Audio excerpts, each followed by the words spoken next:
Hello বন্ধুরা, আশা করি সকলে ভালো আছেন, সুস্থ আছেন। আমিও খুব ভালো আছি। আজকে শ্রাবণীস কুকবুক থেকে রথ উপলক্ষে আপনাদের জন্য নিয়ে হাজির হয়েছি ম্যাঙ্গো মালপোয়া বা পাকা আমের মালপোয়ার রেসিপি নিয়ে। রেসিপিটা খেতে অসাধারণ হয়, ভীষণ জুসি আর সফট। এই মালপোয়ার রেসিপিটা আপনাদের দেখে ভালো লাগলে অবশ্যই লাইক শেয়ার করবেন আর কমেন্ট করে জানাতে ভুলবেন না আপনাদের কেমন লাগলো। অবশ্যই চ্যানেলটিকে সাবস্ক্রাইব করে আমার পাশে থাকবেন। এখন বানিয়ে দেখাচ্ছি রেসিপিটা। আমের মালপোয়া বানাবো, তার জন্য মিক্সির মধ্যে দিয়ে দিচ্ছি কিছুটা দুধ।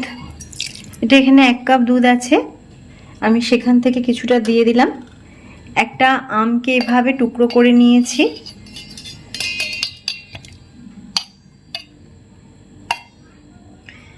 একটা নারকেল অর্ধেকটা কুড়িয়ে নিয়েছি। সুজি নিয়েছি 4 টেবিল চামচ,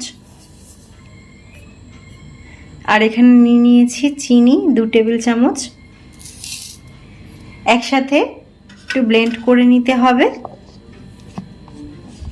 এখন খুব ভালো করে এটাকে ব্লেন্ড করে নিয়েছি। এবার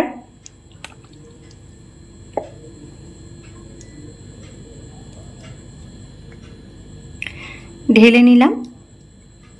মিক্সিটা পরে ভালো করে কাচিয়ে পরিষ্কার করে নিতে হবে।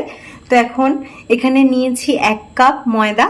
আমি এখানে পুরো ময়দাটা একবারে মেশাবো না, অল্প অল্প করে ময়দা মিশিয়ে মেশাতে থাকবো। আর একটু সামান্য নুন মিশিয়ে নিতে হবে।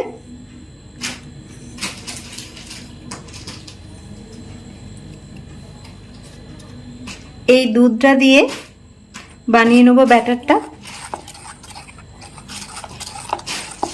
এরকম অল্প অল্প করে ময়দা মিশিয়ে নেব আমি।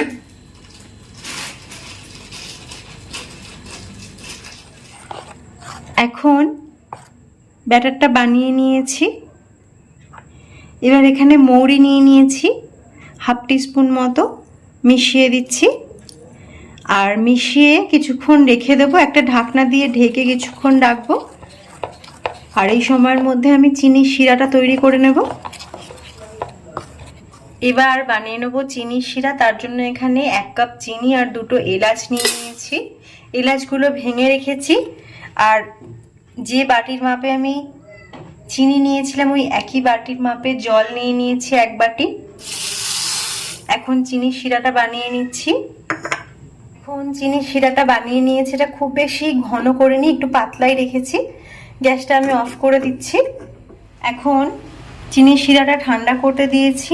মালপোয়াগুলো ভেজে নেওয়ার জন্য কড়াইয়ের মধ্যে দিয়ে দিচ্ছি তেল। রিফাইন অয়েল নিয়েছি 200 ml। তেলটা গরম হতে দিচ্ছি। এখন তেলটা খুব ভালোভাবে গরম হয়ে গেছে। গ্যাসের ফ্লেমটাকে মিডিয়াম ফ্লেম করে নিয়ে মালপোয়াগুলো ভেজে নিচ্ছি। একটা হাতা করে 1 হাতা করে ব্যাটার দিয়ে দিচ্ছি।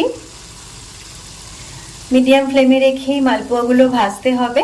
তেলটা ভালো করে গরম করে নিলেও তেল থেকে ধোঁয়া ছাড়ার আগে আমি এগুলো ভাজা শুরু করলাম।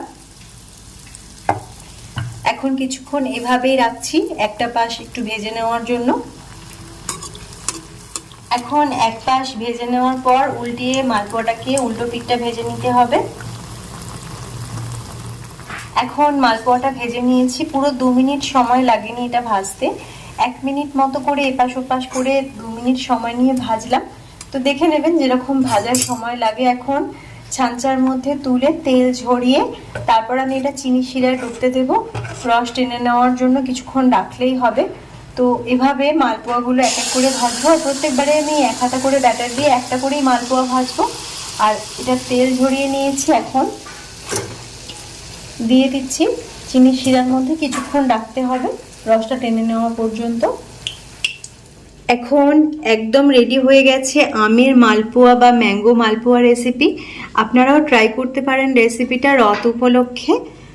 আশা করি ভালো লাগবে আপনাদের।